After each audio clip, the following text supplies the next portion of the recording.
It is the written planning document that can allow you and your mentors to visualize the time spent on training and quickly identify gaps or areas where more training is required. It also serves as a communication tool between mentors and mentees, since it can be used to help establish target dates and monitor progress. Always, the first component of the IDP is the self-assessment. This is where you write out your goals, your strengths, and gaps in training. With those in mind, you would have discussions with your mentors to identify opportunities and then plan out your training and activities. The IDP is something that you keep going back to monitor progress, but also to ensure that your plan continues to serve your career needs. So moving on to some tips for developing the IDP. We recommend using the SMART model to plan out your training. This means that the goals and targets should be specific and measurable. For example, so as opposed to writing, I want to have 10 manuscripts, you want to say you want to publish 3 first author manuscripts within the first 2 years. Goals should also be achievable, so don't write something like you want to have 4 R01 grants in 2 years.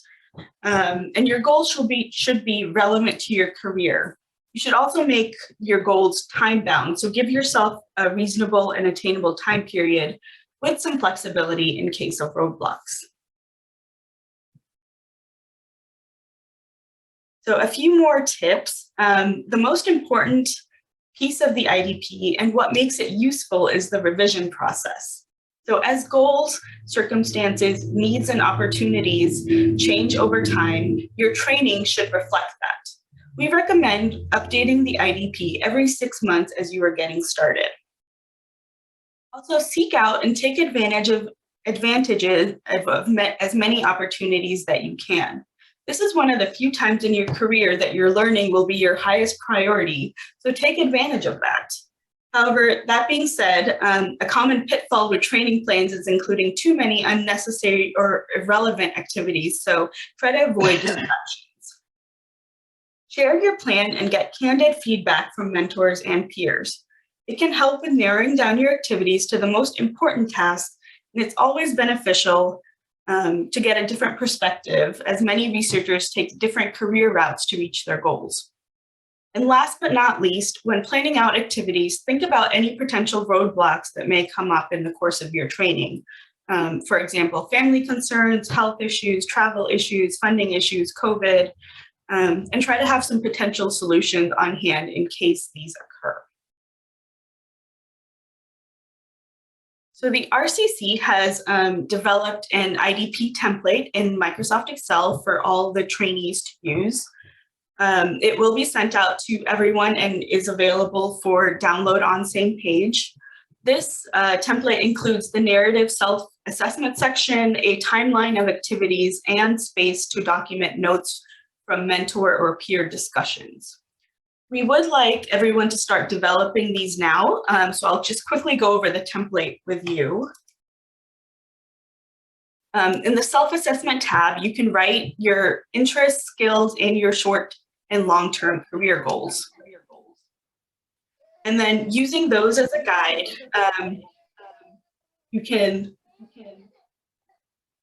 write in your research goals, your professional development goals, any issues that you think might come up, as well as your expectations on the mentor-mentee relationship.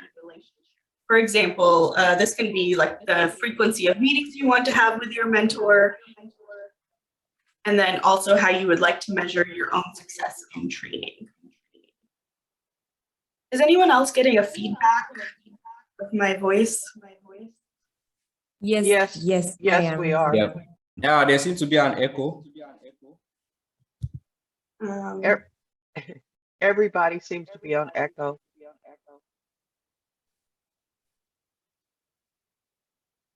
Okay. Is this better? No. I will just try to talk louder. That works.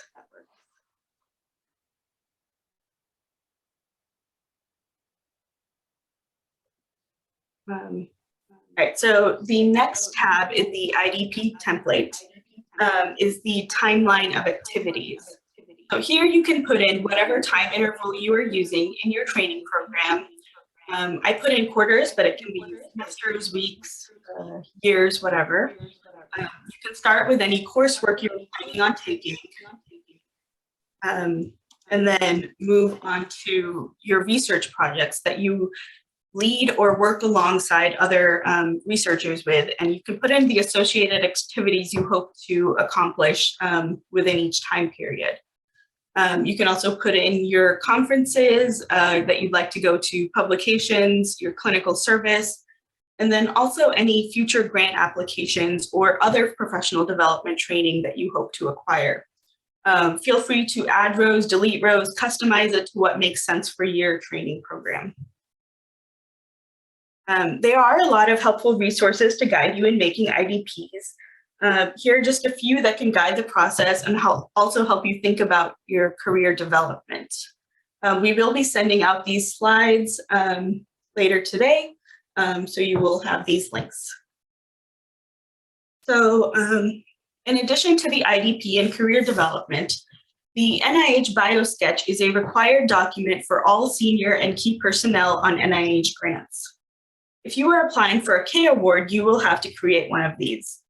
The BioSketch is a place that allows applicants to really talk about and sell your expertise and experience to reviewers. In other words, why are you the most qualified person to conduct your proposed project? While the BioSketch is sort of like a CV, it does have to be specific to the grant proposal and needs to be tailored to the specific funding opportunity. It can be a maximum of 5 pages long, but there is no minimum, and junior investigators aren't usually expected to have very long biosketches. So there have been some changes to the BioSketch format for grant submissions that started in January 25th of this year. So I will only be discussing this new format. And all of the changes, instructions, and forms are available on the NIH Grants website. So the first part of the BioSketch is self-explanatory. You would put your name, your title, your education, and your degrees. One thing to keep in mind here is that everyone does need to have an ERA Commons account, so it's beneficial to create that account early, as sometimes it can take up to a few weeks to be approved. The ERA account is available to everyone, so we recommend getting it set up as soon as possible. In the education and training section, you would start with your bachelor's degree and then include any graduate postdoctoral work or fellowships you have in chronological order. The personal statement section. So this is where you explain your role on the project, your expertise to your project, your past experience and training, your collaborations with other people on the project, as well as any factors that you think may have affected your productivity that you would want to explain. You can also talk about manuscripts that are under review or in preparation, but this is really where you would explain your work that is particularly relevant to your proposal. You can also include here any ongoing or past research support from the past 3 years that are relevant to the proposal. Also, underneath the personal statement, you can list up to 4 research products that support your expertise and experience. So these do have to be published documents, so not just peer-reviewed publications. It can be presentations, meeting abstracts, videos, and other research products. You just can't put any manuscripts that are still in development. And also don't include anything here that is already going to be included in the section C, the contributions to science. So section B is a little bit more straightforward. Here you list your relevant positions, your professional memberships, any other experience and awards and honors. One thing to note is that starting this year, this list has to be in reverse chronological order. So starting with the most current and working backwards. If you are still in a role, just leave the end year blank. The section C is the contribution to science. This is where you would explain your past experience and research. You can highlight up to 5 of your most significant contributions. The contributions aren't required to be listed in any particular order, but in general, you would start with your most impactful. You would group your work into themes or periods of your research career. For each, you would write a short background, the main findings, how the research influenced the field, and your role in the work. Each contribution, including the listing of publications underneath, can only be about half a page long.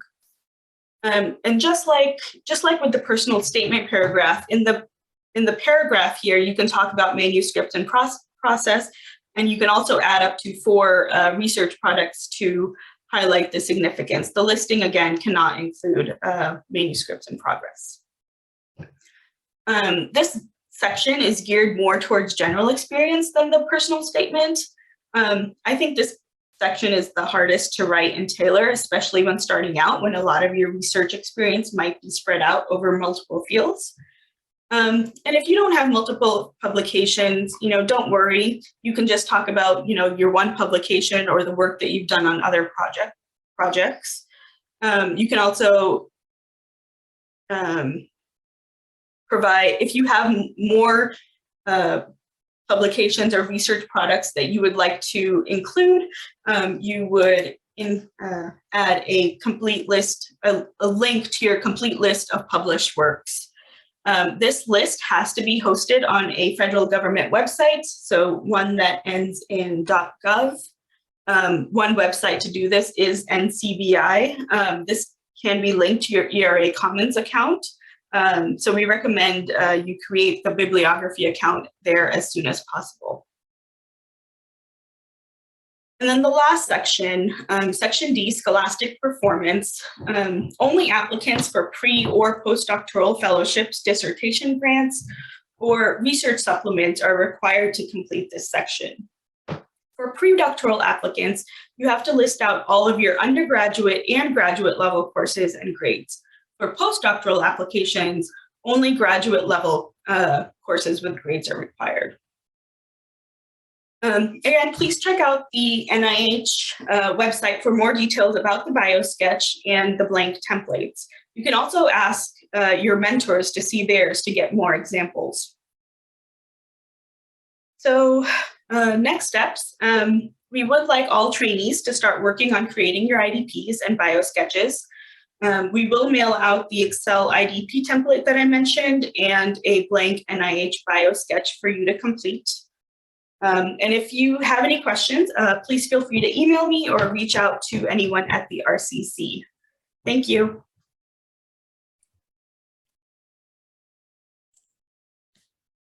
Thanks very much, Mansi. Are there any immediate questions from the floor? Hi, Nabila, this is Mary. I just wanted to add that we have already emailed the IDP plans and NIH BioSketches. And I know some people have already had the opportunity to work on it. I received some emails of people who completed theirs. And so if there are any questions, I think this is the right time to bring them to the floor. Thank you. And this is Treva, one more issue. If you plan to submit a small research project application, you will need to do the BioSketch. So it would be to your advantage to go ahead and start working on that now.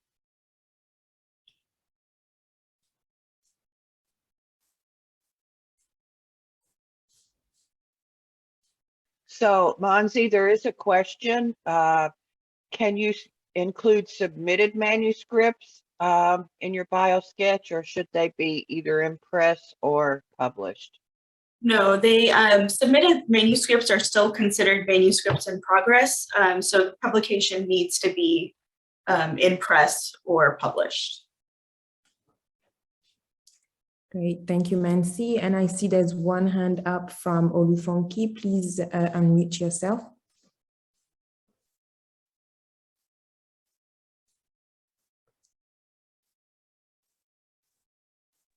You can go ahead and ask your question. Thank you. Thank you very much.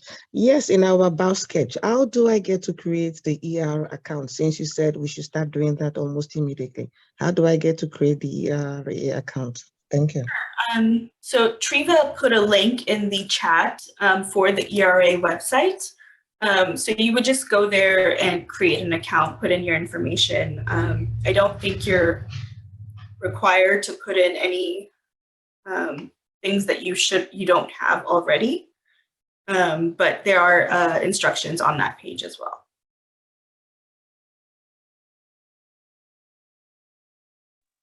Thank you both. Any other questions? You can type it in the chat and I'll read it out, or you can put your hand up and unmute yourself.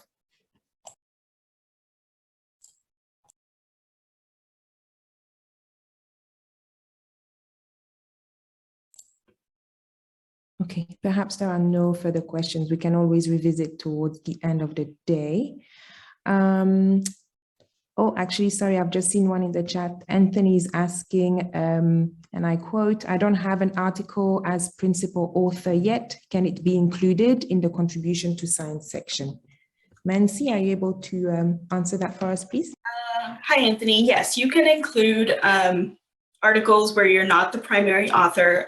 You don't actually even need to be the author on those publications that you list. But if you're not the author, you need to explain what your role was on that publication.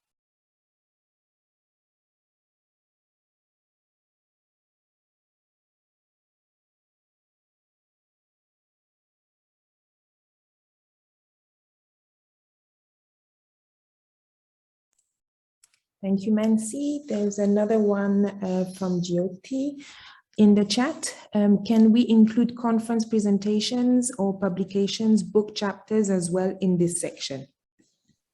Hi, Jyoti. Yes, you can include conference presentations or publications, so things that have already happened and are technically published in this section.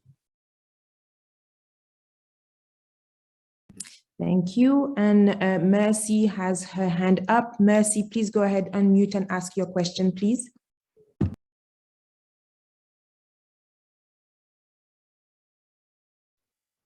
Yeah, thank you very much. Please, I would like to ask, when sending in, including your publications, must it be in line with the focus of the grant? Assuming the grant is on HIV and you have not done any publication in that aspect, or maybe, and you have publications in other aspects, will it be right to list it among the contribution to science? That's a great question. So you can actually include, in the contributions to science section, you can actually include things that are not directly associated with your project, but you do want to combine them into themes. So for example, if your role in your project is more data analysis, and you've done a lot of data analysis projects, but you haven't actually done those in HIV, you want to highlight those other projects that you've done data analysis on to support your claim that you're an experienced statistician. Thank you.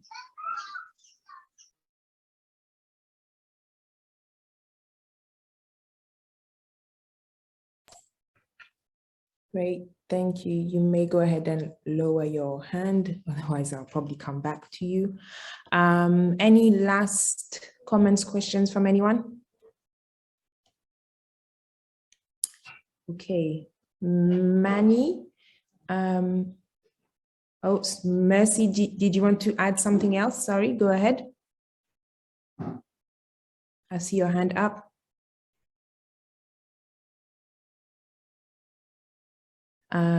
Okay, Manny, in terms of the next presentation, is Dr. Wilbrod on the call? Or shall we go to Dr. Michael? Is he on the call? That's one of the challenges with running ahead of schedule.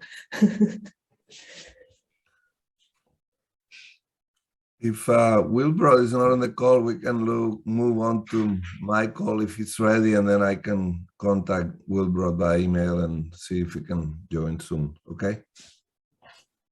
Yep, that sounds good. Let me scroll down quickly, see if I see anyone. I can't see Michael and I can't see Wilbrod.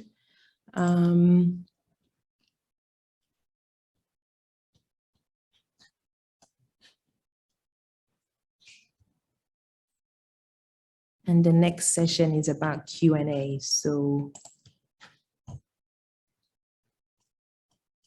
yeah, perhaps we can contact them and see if they can join us soon.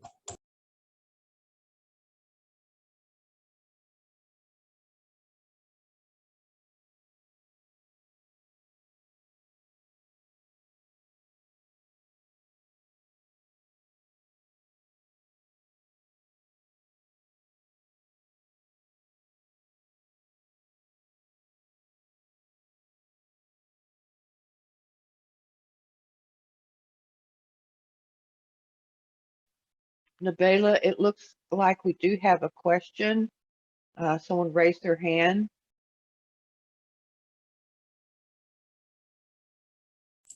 Thank you, Triva. You are correct. Please go ahead and unmute yourself.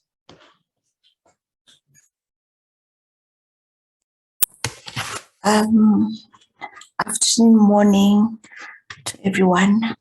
I am Motipani Patswani, a representative from Ezincha, which is headed by Professor Francois from South Africa, from the Wits University. I missed the first session, which was on the 17th, but I did see that there were slides that were shared. But my question is more directed to, there are always grants applications always being posted, whether related to the work you do or not. And I was once given an opportunity to complete one, which I did not manage to. However, it had its own template. So I can see today's session is about the things that needs to be included in some of these things, like obviously publication and things you've been involved in. So does it really matter if, do you have to follow the template of the particular grant application, or this one that we're going through is specifically for this session on how to complete one? Thank you.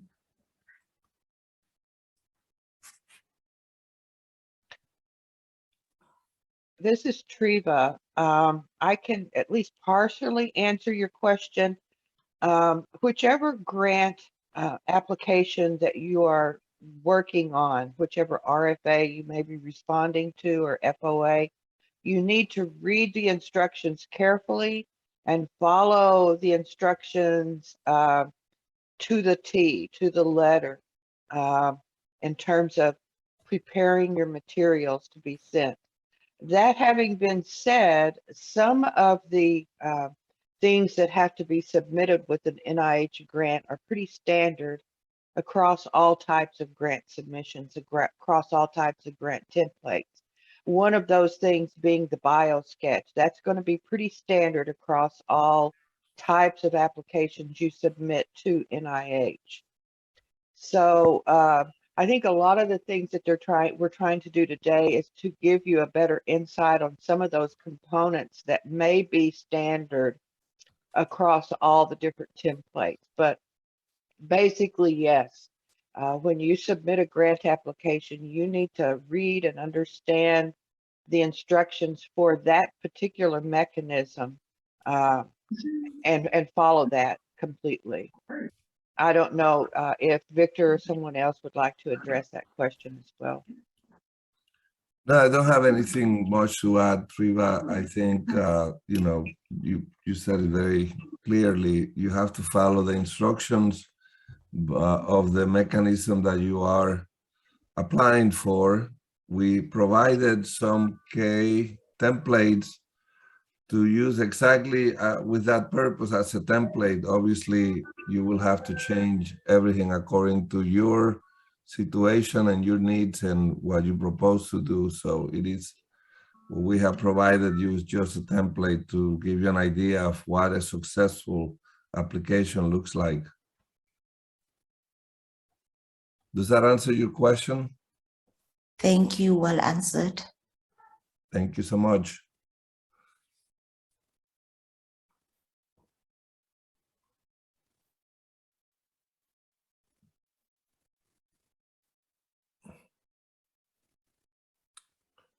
Is Wilbrod on the call?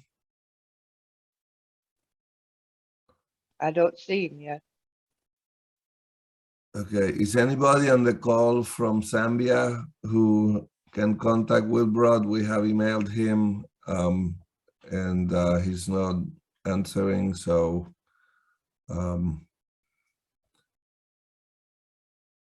or Michael, see if we can get Michael on the call.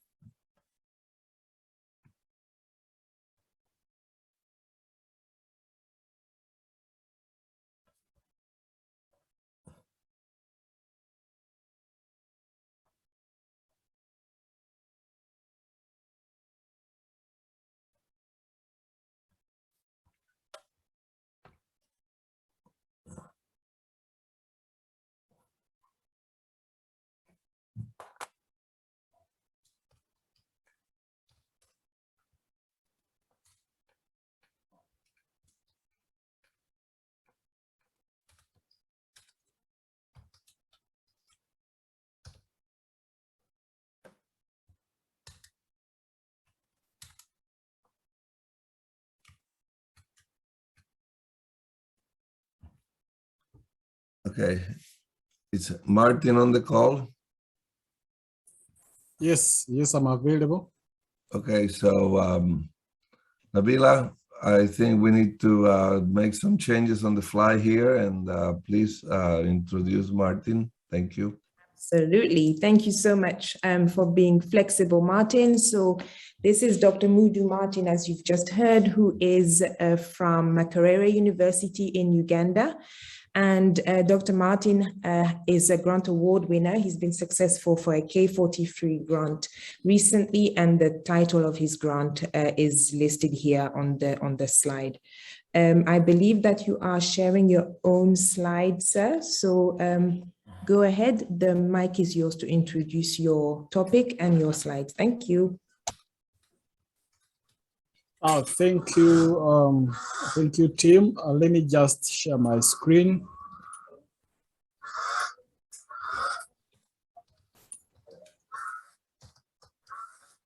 Yes, good evening, good morning, good afternoon, colleagues.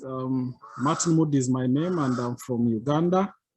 I'm part of the PLESA Uganda, the HLB Simple funded grant, but I'm also a K43 awardee, like the introduction was. I'm here really to share some experience, really to look at the challenges and successes of writing a K43 grant. That is what I'll be sharing today. The topic of this K43 award is leveraging existing Martin, can I ask you to hold on a second? Can everybody please mute your line? We have a lot of background noise. Thank you. Okay, are you able to hear me? Yeah, we can hear you. Yes, we can hear you. There's a train in the background, but I think that's what it is. Thank you. Go ahead.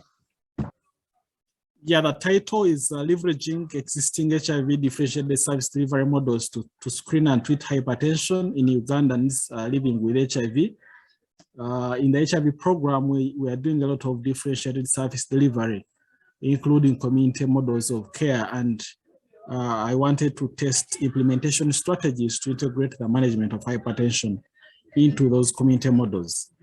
I'm a research scientist at Makerere University, and some of the experiences I want to share is the fact that for anyone going in for a K43 application, it's better that you ensure that you're eligible before you start the writing.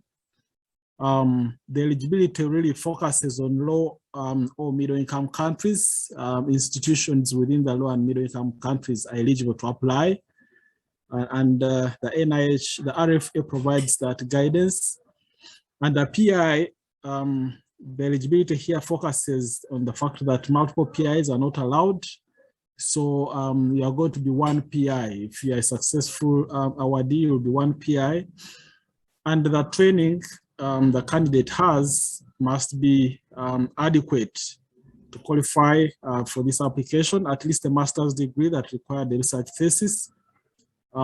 Masters of public health, masters of medicine, and others would be eligible, but candidates who have a PhD would be preferred. So when I saw this, I did not have a PhD, I got worried, but I managed to succeed. So even candidates without PhDs can actually succeed. And current and former PIs of large NIH grants are not eligible. For example, current and former PIs of RO1s and other similar grants are not eligible. But candidates, current or former PIs of small grants, both NIH and non-NIH are eligible. In fact, I had a small non-NIH grant at the time of my application, and this small grant provided preliminary data. So for colleagues, these are small grants that have been advertised by the HLB Simple Consortium would be a very good starting point for you to generate preliminary data to help you as you apply. So applicants must also currently hold an academic or junior faculty position or research scientist position at their institution. What helped me, I was a research scientist at Makerere, and that helped me to succeed. You also need to prepare ahead of time. Writing a K43 grant requires a lot of time. Most people would recommend 6 months as a minimum. But for me, I used about 10 months to write this grant.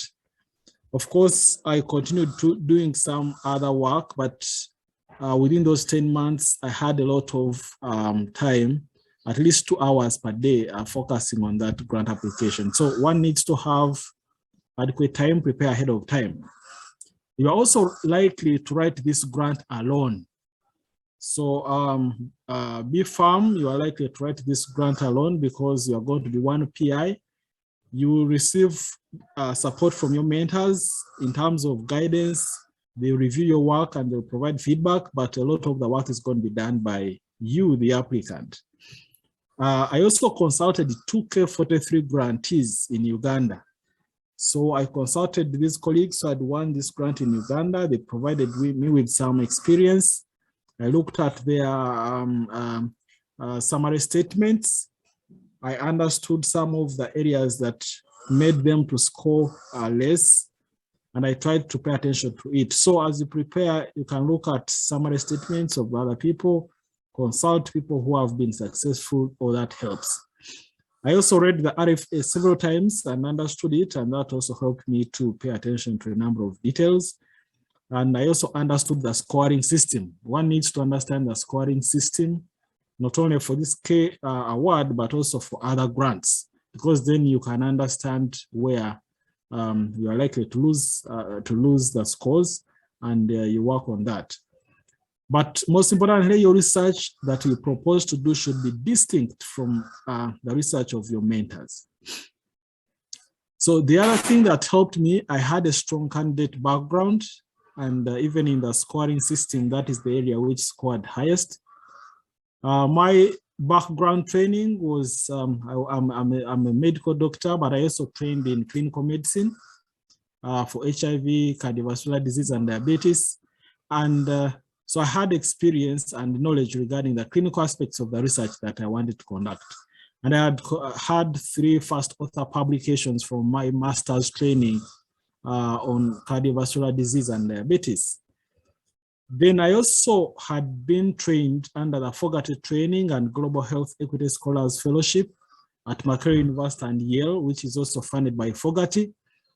And in this area, in this period, I had also conducted research on HIV and hypertension integrated care. I also had 2 first author publications in that regard. So this also continuously built my experience in the field of cardiovascular disease within the HIV population. But I also completed preliminary training in implementation science at UCSF before my application. And I had 2 first author publications, manuscripts on integrated hypertension and HIV care. And at the time of my application, I was having a small non-HIV, non-NIH grant on integrated management of hypertension and HIV care. So all these provided me with preliminary data, and all the publications that I had made, though few, all of them were focused on the topic that I wanted to research on. And I was also, at the time of application, I was also a co-investigator in the HLB I funded PLESA Uganda study, which is also focusing on implementation science research for hypertension and HIV integrated care. So all this really showed that I have a track record in terms of publications and research in the area which I wanted to study, which was models of integrated care for hypertension and HIV at the community. I also justified the need for further training. You have to justify the need for further training and mentored research, because if you propose to conduct research and be mentored in a certain field, you need to justify that you really need that training and mentorship. So like I mentioned, I already had knowledge and skills in cardiovascular medicine for HIV, including hypertension. And I had also acquired experience in conducting observational studies, because all my 6 publications were observational studies. But I needed further training and mentorship in mixed methods research, an area that I had not explored quite strongly. And even when I had been trained and introduced to implementation science, I needed advanced training in methods for implementation science research. And finally, the design and analysis of quasi-experimental studies, which are also very critical in determining the effectiveness of implementation strategies. And all these areas really were focusing more on implementation science research. So I put together a strong mentorship team. As you apply, you need to put together a mentorship team which is strong. And the key thing here is that the mentors you select must have the expertise in the area of research that you want to study, but also must have the expertise in the areas where you want to acquire additional knowledge and skills. For example, Professor Moses Kamia at Makerere University is an expert in HIV research, has also researched in non-communicable diseases, and is also an educator in implementation science research. Luke Davis is a professor at Yale University and is also an expert in implementation science research, and has also conducted extensive research in HIV and TB. My co-mentor, Professor Ann Katahoira at Makerere, is also an expert in mixed methods research, which was one of the areas that I wanted to study. And I had 4 advisors. Professor Noah Chwanka at Makerere is an expert in epidemiology and biostatistics and would help me to understand the methods of quasi-experimental studies and other statistical methods. Isaac is a cardiologist. Fred Semitala is an HIV clinician, and Jeremy is a clinician on chronic management of NCDs. And all these would complement each other to ensure that all the proposed areas of research and training are well addressed. So you need a strong mentorship team. So the grant has 5 major parts that are scored. One is the candidate. The other one is the career development plan, career goals, plan to provide mentoring, and the research plan, the mentors and the co-mentors, in the environment where you are going to conduct that research. They want to see the commitment, environment commitment to the candidate. The environment should be able to support the candidate. I put a note here that although the research plan has to be comprehensive and extensive, and it has to be novel and well written, it will score equally compared to the other 4 sections. You see the research plan is among the 5 areas that are scored. It has to be extensive, but it will be scored equally as the candidate background, the career development plan, the mentors you put up, and the environment. So this grant is in 2 major parts, but divided into 5 smaller parts: the candidate, the career development section, and then the research section. So, but a lot of attention has to be paid on both sections. My training objectives included gaining knowledge and skills in mixed methods implementation research and qualitative research, then interrupted time series and other quasi-experimental studies, leadership and writing skills to be able to manage projects and mentor junior investigators. So you must develop training objectives that should be speaking to your study, to your research aims. And my research aims were: 1, to design implementation strategies to integrate the care of hypertension into the community models of HIV care. And here I would be using the mixed methods research, which formed training aim 1. So the training aims must be well aligned to the research aims. Now, my second research aim was to determine the effectiveness of the implementation strategy, which I called the integrated hypertension HIV differentiated service delivery model. And this effectiveness really would be determined through this interrupted time series, which is a form of a quasi-experimental study design. So you can see that my training objectives are speaking to my research aims. And number 3 research aim was to evaluate the implementation of the model that we would have developed. So there's some kind of process evaluation which could be done through still mixed methods research.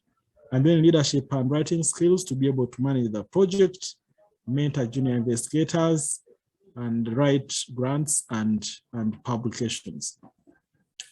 So the proposal should be well aligned with the Fogarty International Center's strategic goals. In my application, we tried to make a justification that our application was well aligned to the Fogarty International Center strategic goals. There are many, there were 5, but then I tried to hint on 1. For example, building research capacity for individuals to meet evolving global health challenges for both HIV and hypertension in this regard for this particular application. Then also looking at things like innovating, testing and implementing locally relevant strategies for hypertension and HIV control, mentored research and training in implementation science, implementing research on the control of both HIV and hypertension, leveraging the HIV investment, and building and strengthening collaborative global health partnerships. Of course, the partnerships here, Makerere University, in partnership with Yale University, are supporting me.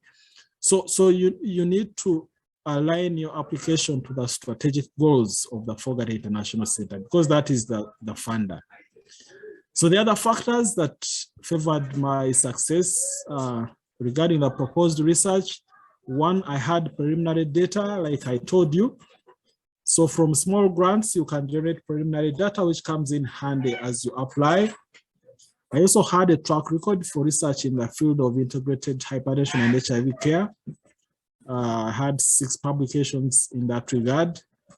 And the research was novel because we did not have a lot of research in the area of integrated management of hypertension into community models of HIV care. So it was quite novel at the time.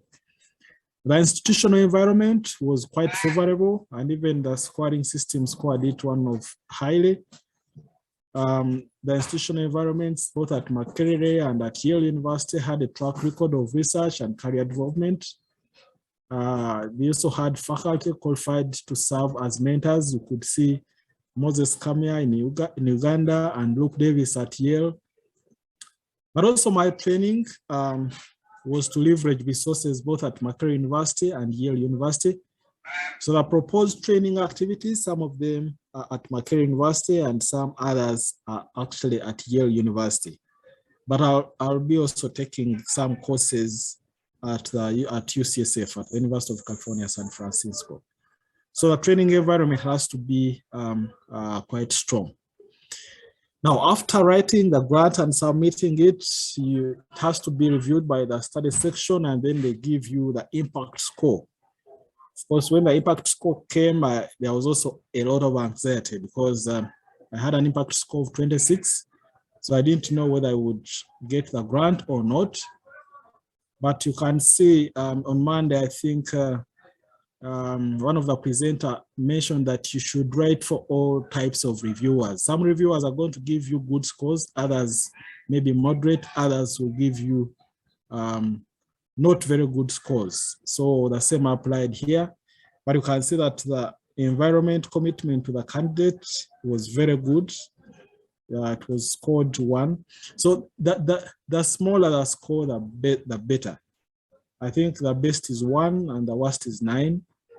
So, but I just wanted to focus on some of the weaknesses that were identified regarding these 5 components which are scored. Looking at the weaknesses that were identified in my application. Of course, I've talked about some of the strengths that were there, but regarding the candidate, this is now myself. The reviewers found that there was unclear prior research collaboration with me and my mentors. And indeed, that was true. I had been trained by Professor Moses Kamia, but I had not had a publication with him. I had also done some research work with Luke Davis, but we had a manuscript under review. So there was no strong evidence that I've actually done research with them. So it's better that you publish with your mentors. And once you put in an application and you've published with them, I think it will carry a lot of weight. So at the time, I had only 6 publications in PubMed, and to some of the reviewers, these were few. So especially first author papers, you need to publish first author papers as much as you can. That will also contribute more.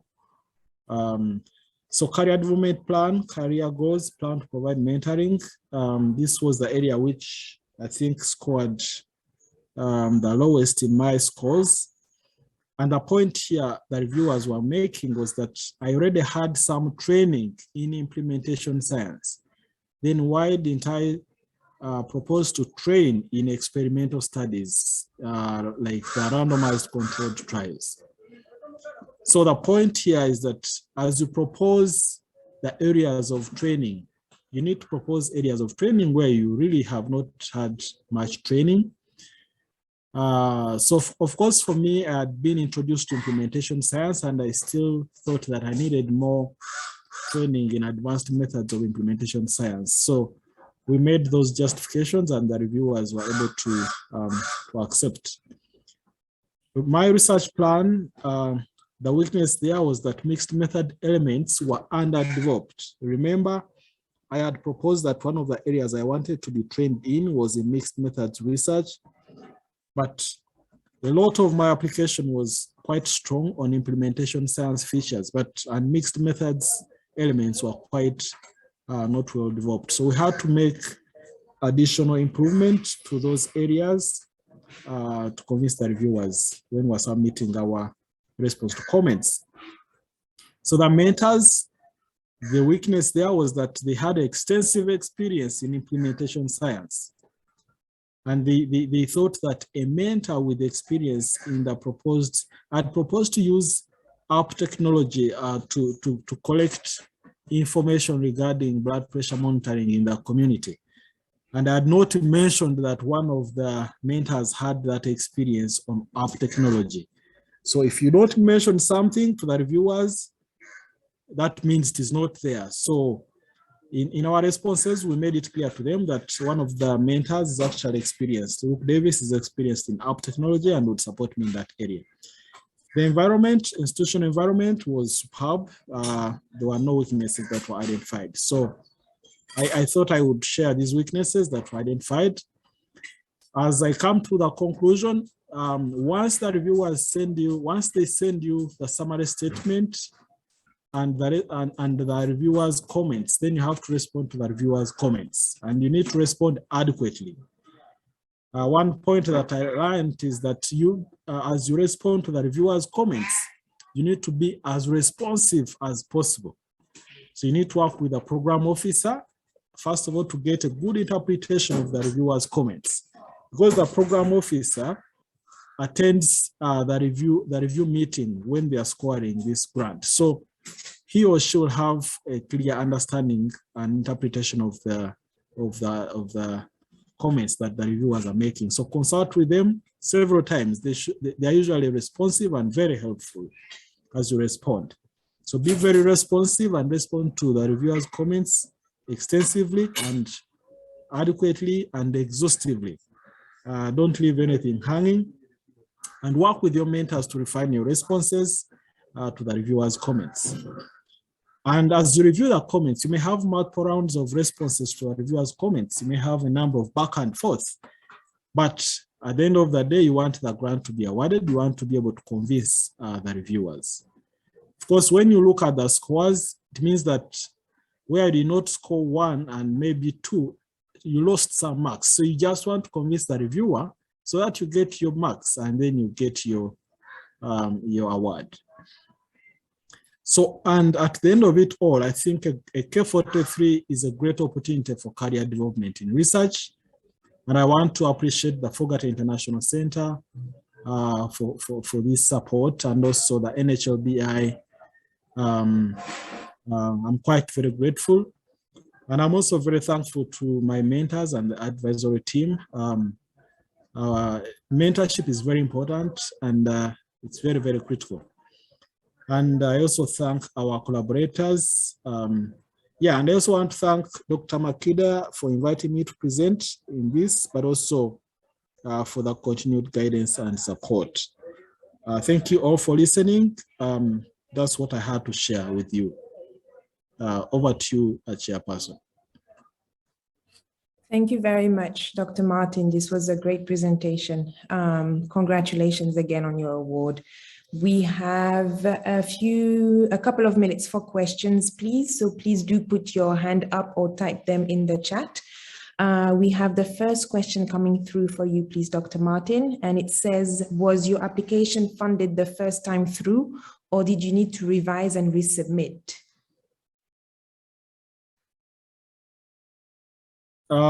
Thank you very much, Trevor. Fortunately, my application was funded the very first time. I did not have to resubmit. I was lucky that I was funded the very first time, and this was my first attempt, and I was successful. It's usually, sometimes people have to resubmit, but I was lucky. But I think I attribute it to great consultation with people who had been successful, but also working very closely with my mentors. And that time I committed a lot of time in preparation for the grant, about 10 months.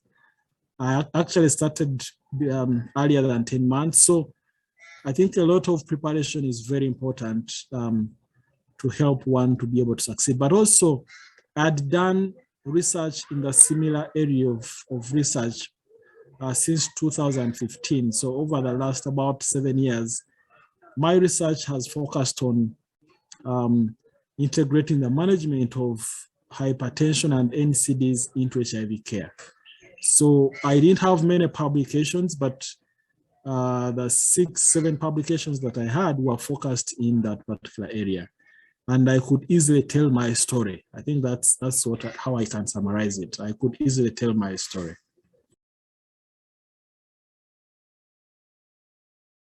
Great, thank you, Martin. We'll have some time for Q&A later on, so I'll make notes of the last 2 questions in the chat. But in interest of time and to keep to the agenda, I am ready to go to Dr. Perfect, who will present on behalf of Dr. Wilbrod. Is that correct? Are you on the line?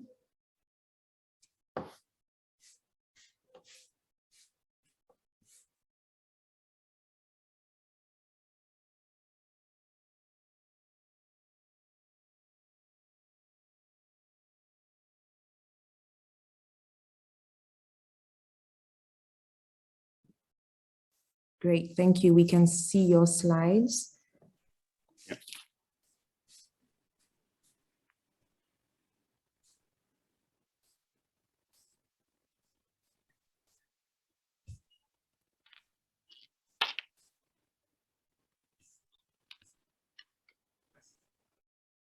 Okay, go ahead, Dr. Okay, Perfect from the Zambia team. The floor is yours. Thank you. Thank you so much. Good morning and good afternoon. Thank you so much for this opportunity to present on the significance of writing a grant. So I'm going to talk about the background and also the significant section of writing a grant. Just as a way of disclaimer, this presentation was prepared by Dr. Wilbrod Mtale, but because of other commitments, he won't be able to join the call. So I'll do the presentation on his behalf. Okay. So the significant section of a research grant tries to explain the importance of the problem, and also it tries to describe the critical barriers to progress in the field that is being addressed.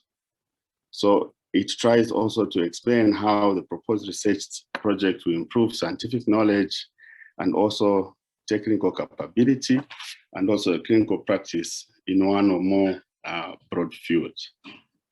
So in terms of, just in context, what this does is that in the significant section of writing a grant, we are trying to show to the reviewers of the grant the context of the problem that we are trying to find research answers to. So it tries to define different concepts, different methods and technologies, treatment and services, or even preventive intervention that drive this field and how that proposed can be achieved.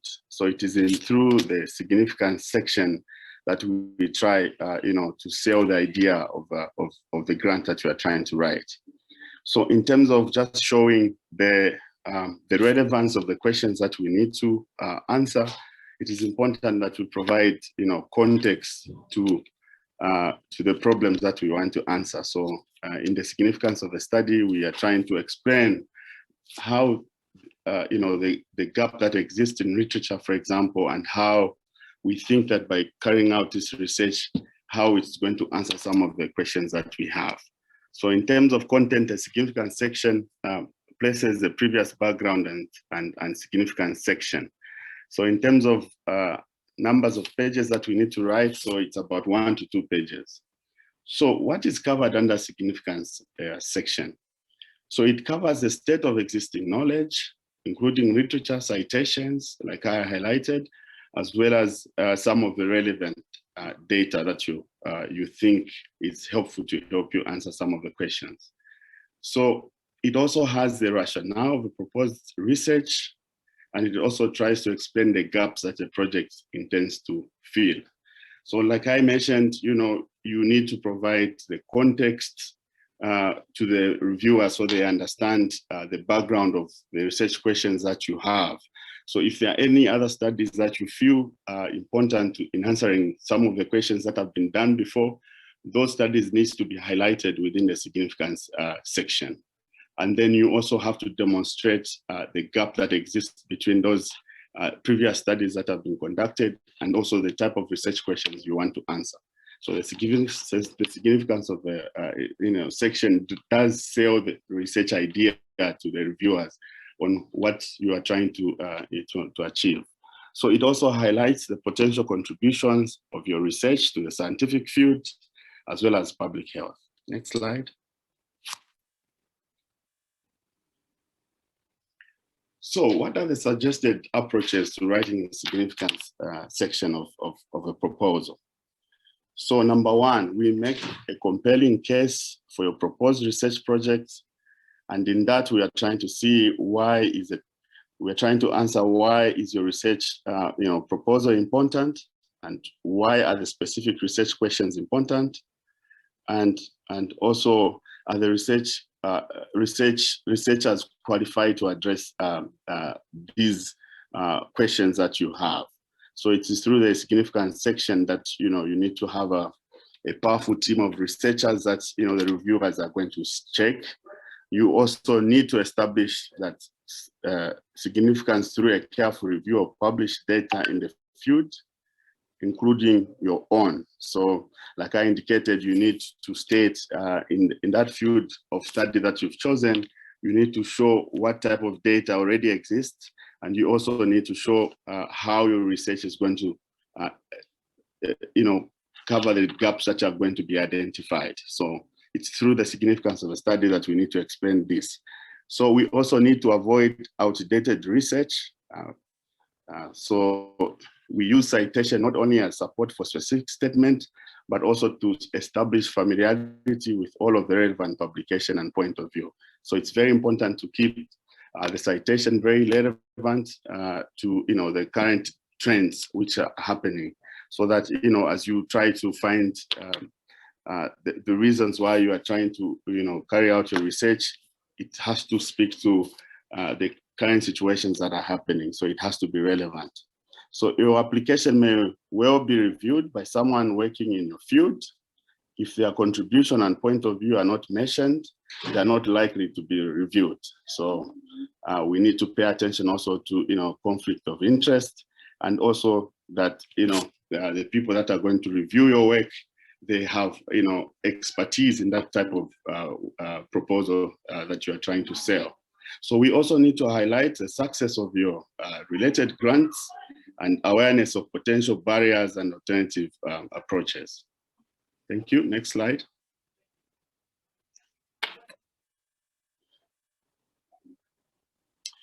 So we also need to highlight why research findings are important beyond the confines of a specific project, and how the results can be applied to further research in this field or a related field.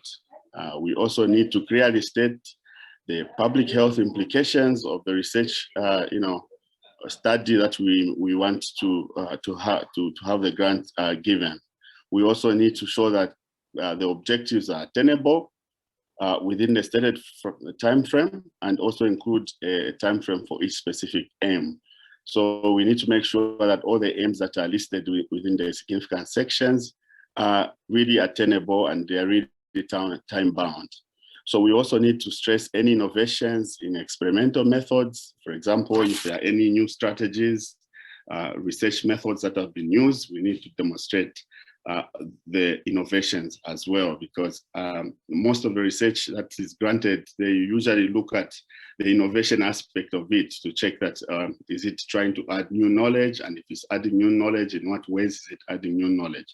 So usually grants that are more innovative are more likely to be awarded, because the reviewers are really key in trying to understand the innovations that the writer is trying to put across. Next slide.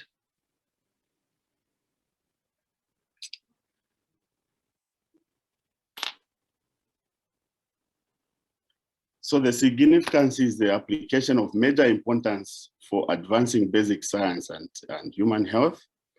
It's also the work novel, and it has an impact on both specific area and broader range of research topics. So does the work address the question in a multidirectional, e.g. using multi? So this is just one of the examples of someone trying to illustrate what significance is. For example, number one, it says, is the application of major importance for advancing basic science and human health. And then the second one, it says, is the work novel, and does it have impact on both specific aim and broader range of research topic? Okay, we can go to the next slide.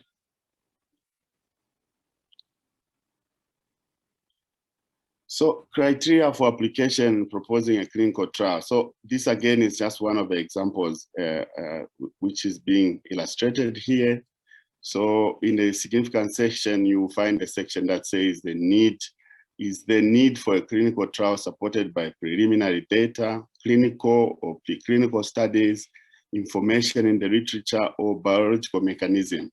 So in the significant section, we need to demonstrate that if we've carried any preliminary data that we need to use as an additional for us to get the funding, we need to show it in the significance section, what the findings were and what additional work that we need to carry on moving forward. So again, is this clinical trial necessary for testing the safety, efficacy, or effectiveness of an intervention that could lead to a change in a clinical practice, community behavior, health care policy? So again, we need to demonstrate that whatever studies we want to, we want to write on, they need to demonstrate that, safety, efficacy, and effectiveness of the intervention. And this should lead to a clinical practice or community behavioral change or any changes in terms of policy. So these are key elements that needs to go into the significance section of the study. And then the last one, it says, is this clinical trial needed to advance scientific understanding? So they will check whether there is, value for scientific understanding in that section, significance section. Next. So these are just some of the examples, trying to show the significance of a study. For example, non-communicable disease poses an urgent public health threat. So we can start by saying that, okay, we can give a global perspective of how these non-communicable disease pose a significant public health and economic threat, and also what kind of, disabilities are associated because of these NCDs. And we can also state in terms of cardiovascular disease and diabetes that despite the NCD burden being high in low income and middle income countries, health system in these countries are often tailored towards fighting infectious disease with very limited capacity to fight chronic conditions. So this is just trying to show how the significant part, how we can illustrate with regards to NCDs and how they pose an urgent global health threat. Next slide.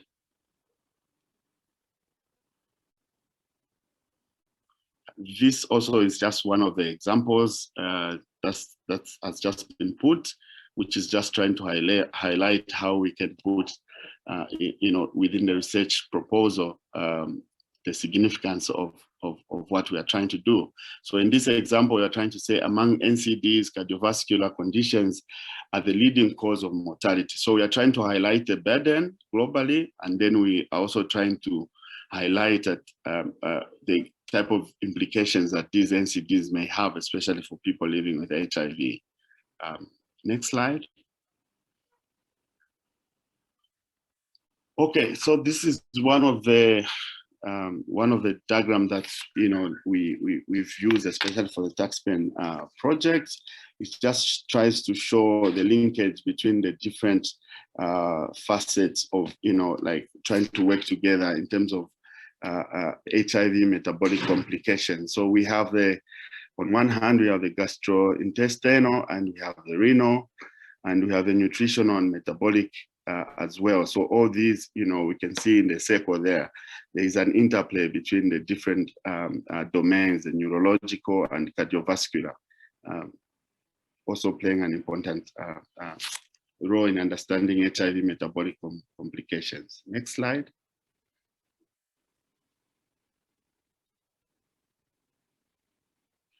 Okay, so this is just an example of a research strategy of significance that we've just put up here in a research proposal that was recently awarded. So you can see the sections within the significance, what is highlighted there. So from the first part, we are trying to highlight what the burden is, and also trying to show, the extent of these chronic infections and how many people they are affecting worldwide.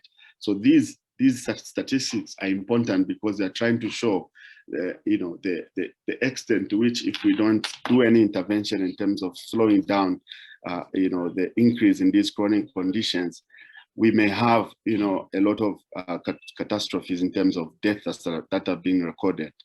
So it shows, for example, in the first line, it shows statistics from the US, annually that 17 million Americans as a result of chronic conditions, and out of this, at least 5 550,000 Americans died in that period. So we are trying to show, the extent of the problem. So this is only just stated in the significance. And we go down there, we say, we will bring to bear a unique combination. So we are trying to state what the problem is, and also we are trying to show how that problem can be, mitigated through the conduct of this research. So in the last paragraph there, we are saying we will bring to bear a unique combination of techniques, a number of which we have recently developed for measuring and controlling the in vivo and in vitro structural and in vitro mechanical properties of biofumes. So this is just showing, the extent of the problem, and then how the new research is going to solve that problem. Next slide.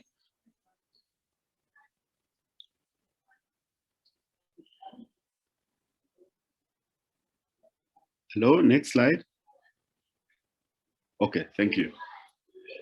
So yeah, so this is just an example as well, just going, you've seen it's just gone up to about 2 pages of writing a significance section. The first page and also the second page. So you can see the other one I highlighted there in yellow.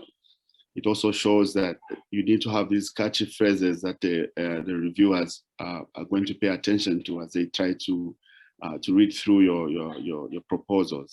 And it's very important that we demonstrate within the significance section how our contribution will be. It's important to quote other studies that have been conducted before us, but it's also key also to highlight within the significance section what contribution are we bringing for the already existing body of knowledge that is already there. So it's also important that we demonstrate, the innovation and also the different techniques that we are going to use in order to, to alleviate the problem that has been stated already.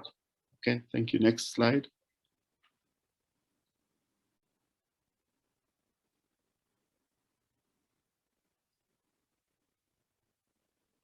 Okay. All right, thank you. I think that was the last slide. Over to you. Thank you very much. I think we have time to take one question for the audience for now, please. So go ahead, put your hand up or put the question in the chat.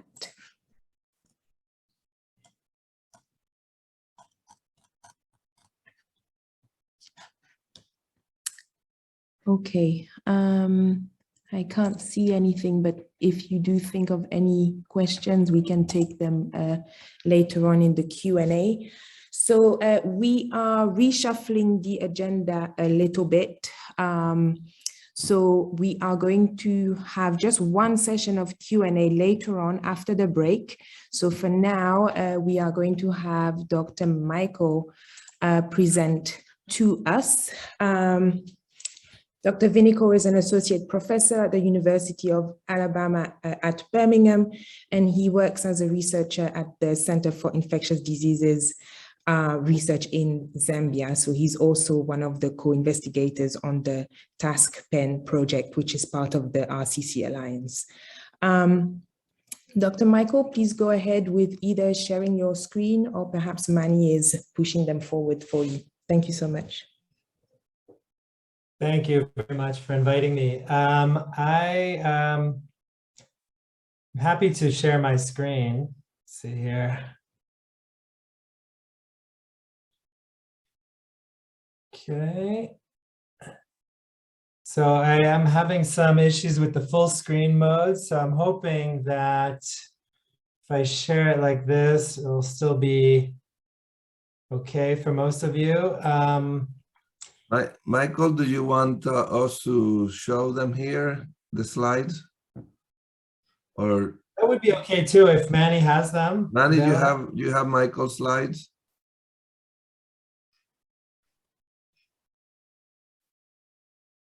Thank you.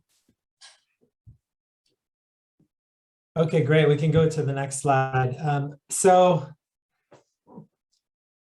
my background is in infectious disease, a clinician, and I trained in the US, and then I've been living in Southern Africa region for the last 10 plus years.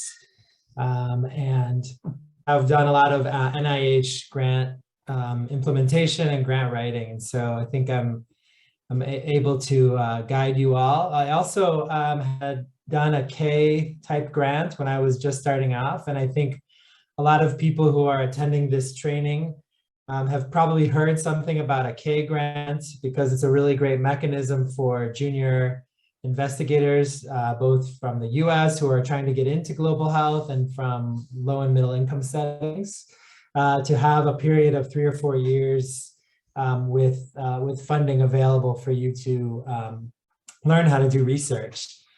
So what I wanted to point out with this slide is that you know, the R01 type grants, these are the typical NIH grants that focus on testing a scientific hypothesis, are different from a K grant. For some of you who are, I think, thinking about a K grant. And the main difference is that you can see that the significance, innovation, and approach sections, which are really the main parts of the R01 application, are compressed into just one section called research plan within the K grant. So the presentation that Perfect just gave and what I'll go over today around the approach, if you're focusing on a K grant, you should not don't get overwhelmed on those sections, because you can see that the research plan is just one part of a K grant. But if you're focusing on writing an R01, then spending a lot of time working on the significance, innovation, and approach sections will be critical. And so you can see from the column on the right that it's probably equally important, the candidate section, the mentor section, the career development plan, and other sections. And so even though I know that you're all scientists and working on hypotheses for your research, don't overlook the other sections if you're going to be writing one of the K43 or K01 type grants. Next slide. So I think that with the approach or method section of a grant, see here, candidate. Yeah, so again, you can see, I just want to talk about the structure of the grant. So, so if you are going for a K-type application like the K43, which is ideal for scientists based at LMIC institutions, so that grant, you have 12 pages to cover candidate information, goals for career development, and your research strategy. So even though 12 pages sounds like a lot, you'll have to talk about yourself, your development plan, and the research in 12 pages. Next slide.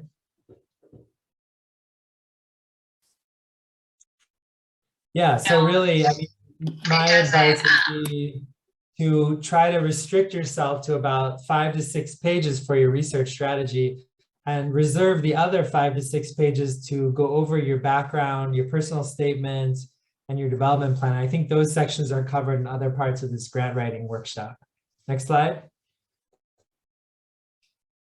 Yeah, so the other thing, before I sit down to write a grant, is I think about, again, about the length, the page length, because I always find it overwhelming to think about writing an entire paper or an entire grant application. So it's better if I divide it into small bite-sized pieces.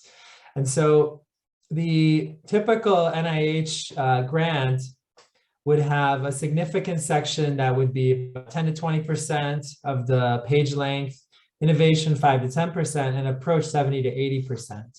So you can see there that the approach actually should carry a large amount of your word count and your page length. And so what are these different sections? Well, Perfect just described the significance, which is critically important, but it doesn't need to be more than 1 or 2 pages. As Perfect said, you know, usually 1.5 pages is enough. You have to very convincingly make your argument, but it doesn't have to be very long. And innovation, actually, although it's very important to have innovation, it's not as important as some of the other sections. And so typically most grants only use about 1/3 of a page or 1/4 page or 1/2 page to describe innovations. But much of the grant is really around the methods, because the peer reviewers are going to want to know what methods you're proposing to use to test your hypothesis, the hypothesis that you usually have laid out in the specific aims page. Next slide, please. So if I'm writing a 12-page proposal where I have 12 pages to write the research strategy, I'll already start thinking that about out of 12, maybe about 9 of those pages will be focused on the approach, and the rest of the pages will go to other sections. Then the other thing I will do is I strongly recommend not to start writing those 6 or 12 pages of the approach until you're very happy with your specific aims page. In my experience, the aims page can change over time. You can write a first draft and then a week later come back to it and you want to change it. Your mentor can suggest substantive changes. Something might happen where you need to remove an aim, add an aim. And so because the approach section relies so much on the specific aims page, you would then have to rewrite the approach section as well. And since the approach section is, as I mentioned, somewhere between 6 to 9 pages, that's a lot of work to rewrite. So I think it's more important just to keep rewriting your specific aims page over and over and get feedback from as many people as possible until you get to the point where you say, okay, these aims are good, I'm happy, I think I know what's going to happen in this project. And at that point, you can go in and write your approach. The second thing I usually do is I make a numbered outline, and I'll show you what that looks like in a second. So rather than just opening the word processor and starting to write the 9 pages of the approach, or 6 pages if you're writing a K-grant, I usually try and come up with an outline so that each section I could take it like one day at a time. So I know that, okay, this section, and then I can also skip sections. So if there's one section where it's just, I'm not ready to write it, I'll just skip on to the next section. So that again, kinds of breaks what is a kind of an overwhelming application down to just small sections. And then the other general comments for the approach section is, this is a very technical document.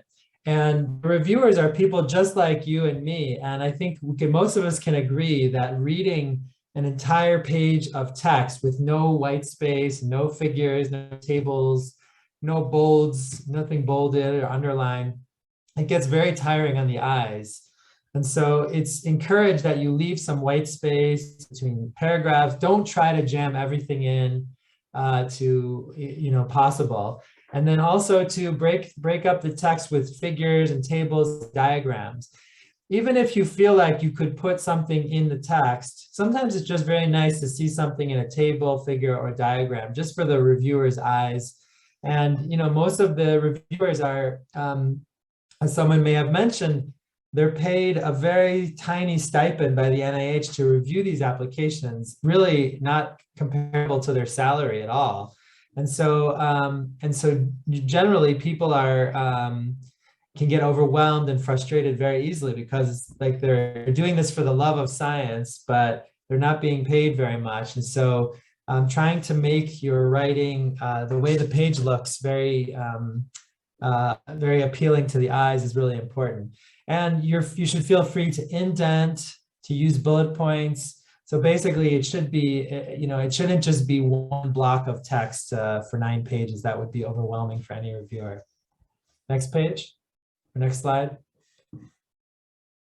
So this is the outline that I used for a grant application a couple of years ago that was successful. So you could see that I just gave an arbitrary number, C1, 2, 3, etc., down to C11.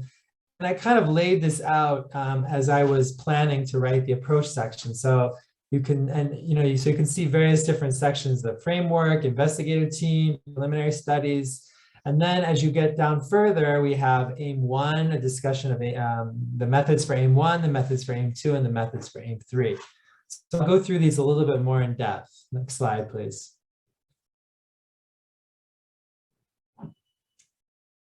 Next slide. Yeah, so let's talk about the conceptual framework. So I'm sure that because this is a a rigorous implementation science training course, you probably have an entire lecture focusing on that. But so if you are doing an implementation science grant or even a mechanistic grant that's translational in nature, it's really helpful to have a conceptual framework. And it's usually good to present this very early on in your approach so that people kind of understand, what is the framework you're thinking and how are you thinking about the problem and potential solutions. Yeah, I think that's all I want to say about that. Next slide, please.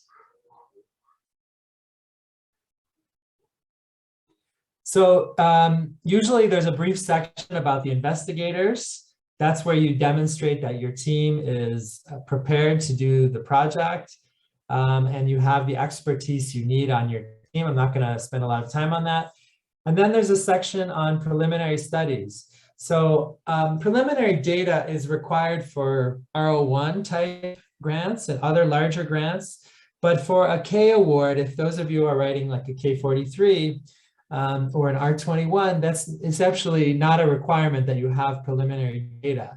But I would always encourage you to present some kind of preliminary information, which can, even if it can ideally justify your hypothesis, and also just kind of tell the reviewer that, look, I've been thinking about this topic area or this group of patients or this problem for several years, and I even have an abstract where I did some preliminary analysis of this problem. And so even in a K application, if you have a previous publication or abstract or a report that you wrote in that area, I think it would be great to present that preliminary data because it can only really strengthen your case. Next slide, please.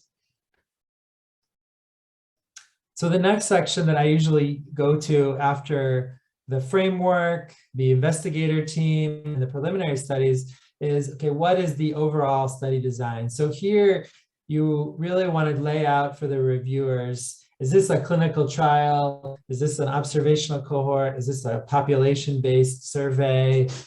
Is this an animal study? And really just make it very, very clear what the study design is. And then secondly, in addition to just stating what it is, justify it. So explain why you chose that study design. For example, why are you proposing a cross-sectional study instead of a longitudinal one, which I think in many fields would be more rigorous?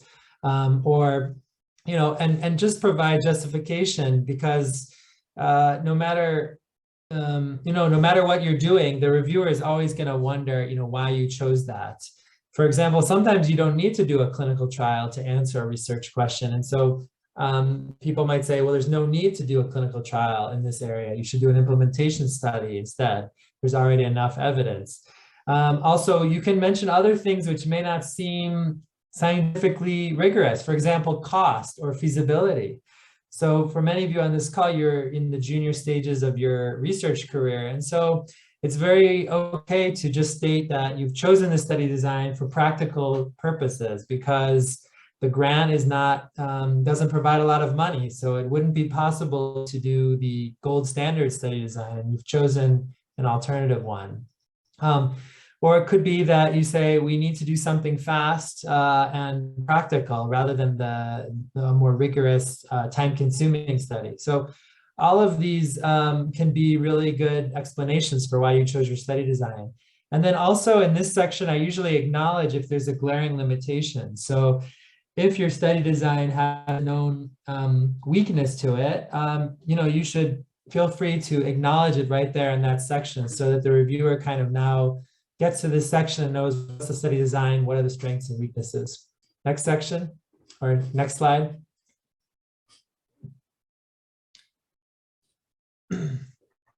Okay, so next, I usually have my inclusion and exclusion criteria. And this will apply to almost any study. And I think in general, it's very straightforward for most of us to do, but just to remember to make it very clear, you might even consider to have a little figure or a box to show it, because the reviewers are almost always interested. They want to know, if you're going to be excluding certain groups like pregnant women, which are often excluded from research, or women or minorities, or And if you are excluding any of those groups, why you're doing it. So just make sure this section is not left out of your approach. Next slide, please. Okay, and then sample size or power calculation. So this is an important section in your approach. It needs to be there somewhere. It doesn't need to be very, very long, but it definitely needs to be there so that the reviewer can find it. In my experience, if the grant is very strong, then the reviewers, they don't scrutinize it that much. But if there are other issues in the proposal, then the reviewers will start to look at the nitty-gritty of the sample size. So I'll assume that you have another lecture about sample size and power calculations, but generally for this section, you really ideally would want to have a statistician help you write this.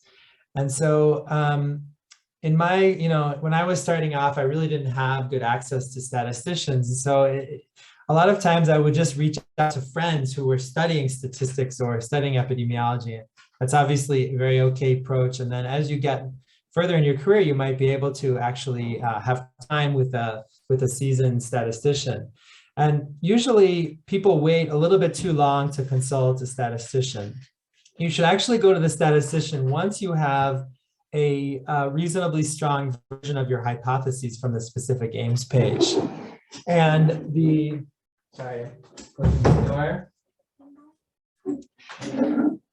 statistician will most likely ask you, okay, what is the most important specific aim that you have for this proposal, and what's the most important outcome you want to measure? And that will help you to focus, and it'll help the statistician to determine the sample size. Now, when is a power calculation used? So typically, a power calculation is used when you are doing a retrospective study where you can't control the sample size prospectively, and you need to use potentially existing data or samples. So in that case, your section will be called power calculation, potentially, instead of sample size. Then the other comment I want to make is that if it's qualitative research, I know a lot of you are doing qualitative research, I think the sample size is calculated in a different way. And typically, it's more around discussion with experts who are qualitative researchers to determine what is a reasonable sample size for you to obtain the qualitative information that you need. For example, in one study, I'm working with a qualitative expert who has suggested that we need to have at least 5 interviews for every group we're interested in. So that would be women, men, older people, younger people, health workers, patients. So we basically use those different group characteristics to calculate our sample size. And then of course, remember that if your sample size looks really huge or really small, it's going to draw red flags from the reviewers. So if you're proposing, if you're a junior investigator and you're proposing a sample size prospective study with 5,000 patients, then I think the reviewer is going to immediately be concerned that doesn't look feasible. On the other hand, we had a study where we only had a sample size of 6. And so, of course, that was a study where we were doing sequencing of samples. And so with such a small sample size, with deep sequencing, you can still generate enough statistical power to look for associations. Okay, next slide, please.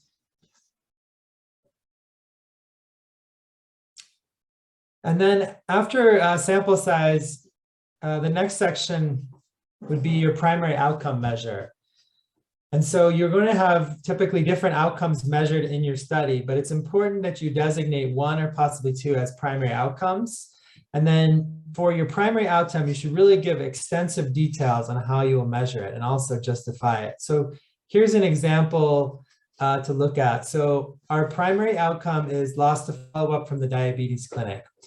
If a client is more than 90 days late for a scheduled visit, we will phone them to verify status. We will classify the client as lost to follow-up if they're 90 days late per clinic records, and A, self-reported being out of care, B, we failed to get information, blah, blah, blah. And so you can just see here that I provide some of the nitty-gritty details as for how we'll measure the primary outcome. You're not going to provide this detail for the entire grant, but when it comes to your most important outcome, I think it is valuable to present this. Next slide, please. Okay, investigator, I forgot that I had a slide on this. So yes, this is also a standard section as part of your approach. And it is one of NIH review criteria. So it's important to present your investigator team. And I think one of the main things that NIH reviewers are looking for is complementarity. So they would love to see people from different areas with different expertise working together working together on a common project. One thing that came up for me is, what if your team have all the same background? How do you distinguish yourselves and make yourselves look more complementary?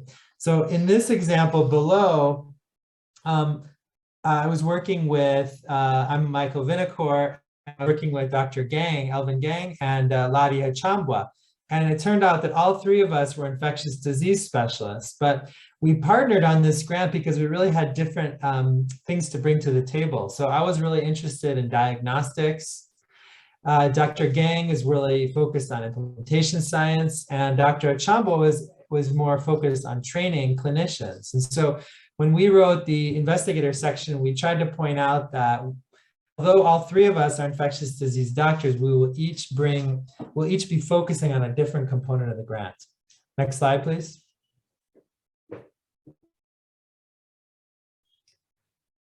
And then I was just going to breeze over a couple other sections just to mention them. So you would want to mention in brief your data collection process. And if this is not a very important part of the grant, like you're just going to be filling out a paper survey and entering it into a database, you don't need to dedicate a lot of sentences to that. But for other studies, it is really important to describe. A data management plan should be mentioned as well, and particularly should mention that you're going to be protecting confidentiality and adhering to best practices in data management and data sharing. And then you'll have an analysis plan. So again, your analysis plan should really strongly focus on the primary outcomes and just have a briefer mention of other outcomes that you will be focusing on. Because that is how you're going to be judged, is really around the primary outcomes. And then there's typically a section on limitations and alternative approaches. And so it's really useful to identify your own weaknesses and state them openly in the grant, and try to explain why they're not major limitations, or explain how you would get around them or if it's, if there's a potential risk involved in the study, how you will handle it. And then finally, most grants have a future directions section that is just a few sentences on the last page of the approach. And that just closes out the grant and talks about how the knowledge gained here may move the field in different directions, or move you and your research team in different directions. Next slide, please.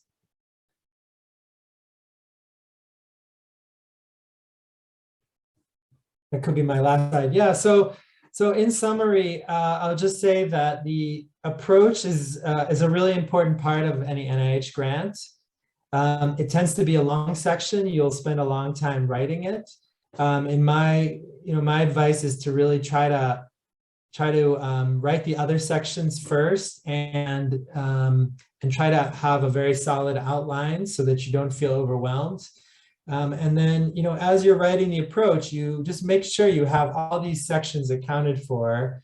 And when you send it out to your reviewers, your colleagues and your collaborators, they will adjust things and add other sections and take out sections as you go. But essentially, people say that the approach is kind of where the grant is won or lost, because the specific aims page really hooks the reviewer in, but the approach is really what finally sells the grant to the team and gets you funded. So it's really important, and I hope you learned something from my experience. Thank you very much.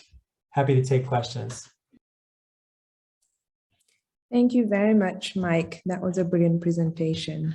And yes, go ahead. If you have a question, you may raise your hand and unmute yourself or drop it in the chat, please.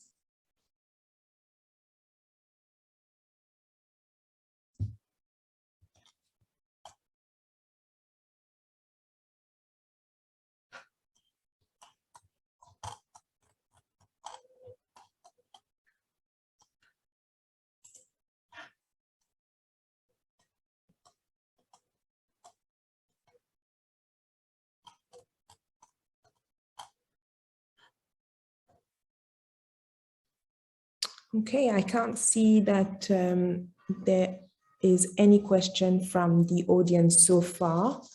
So, oh, actually, there's just one that's just come through, Mike. In retrospective studies, do you need to calculate sample size is the question that Anyekere, I hope I'm saying this right, is asking in the chat. In retrospective studies, do you need to calculate a sample size? Thank you, Mike. Yeah, I think there are some more senior statisticians, and actually I'm not a statistician at all, but I would say that yes, whatever your question is that you'll be analyzing in your retrospective study, it would be good to talk about the sample and whether you have enough statistical power or what degree of power you have to analyze the question at hand. And so I would definitely consult with a methodologist as you're planning that study and include a section on that for sure. Yeah, I think that sounds like good advice is to check in with a statistician about such queries. Thank you so much, Mike. Can I add a comment to that? Please, Victor. Yeah, thank you. Michael, that was a phenomenal presentation. Thank you. In terms of the comment for retrospective studies and in general, you're asking for money. And when you ask for money, you want to justify as much as you can why you need the money. So having a statistical power analysis, no matter what it is that you're asking for, it's one more way of justifying why you need the money. So yes, my answer to that question is a definite yes. Thank you. Let me chime in there, Victor, on that.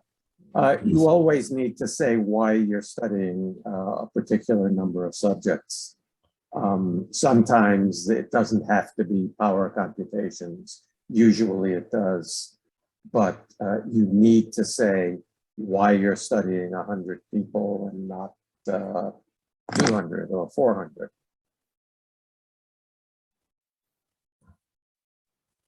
And then usually that's the power computation.